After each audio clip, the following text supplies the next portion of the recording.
আজরাইল যদি আপনি বন্ধুত্ব করেন তারপরেও আজরাইল আপনাকে ছাড়বে না।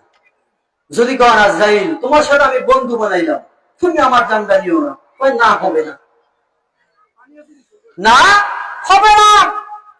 আজরাইলের সাথে বন্ধুত্ব করলেন এক কাটুরিয়া। কি করলেন? ওই কথা কোন কে? আজরাইলের সাথে বন্ধুত্ব কাটুরিয়া।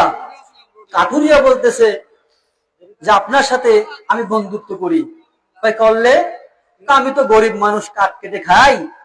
এই কাঠ কেটে খাওয়ার চাইতে আপনি যদি আমাকে একটা কি দেন, কাজ দিয়া দেন, ওই কাজটা করে আমি খাবো। সংক্ষেপে বলতেছি, সময় কাছে হয়ে গেছে।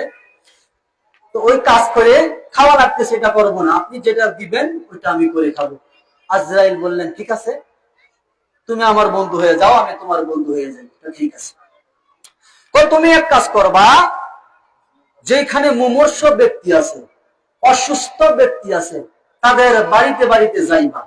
তাদের বাড়িতে বাড়িতে গিয়ে তোমাকে এমন একটা পাওয়ার আমি দিলাম, তুমি এই মৃত ব্যক্তির কাছে গেলেই যদি তুমি আমাকে দেখো, তোমাকে আমি একটা পাওয়ার দিলাম, যদি তুমি আমাকে দেখো এই মুমূর্ষ ব্যক্তির মাথার কাছে আমি বসে আছি, তাহলে তুমি তাদেরকে বলে দিবা যে এই রোগী আর বাঁচবে না, কিছুক্ষণের মধ্যেই সে ইন্তেকাল করবে।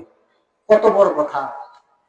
এই কথা বললে আশ্চর্যের বিষয় না? আশ্চর্যের বিষয় যখন হলো, তিনি বললেন ঠিক আছে।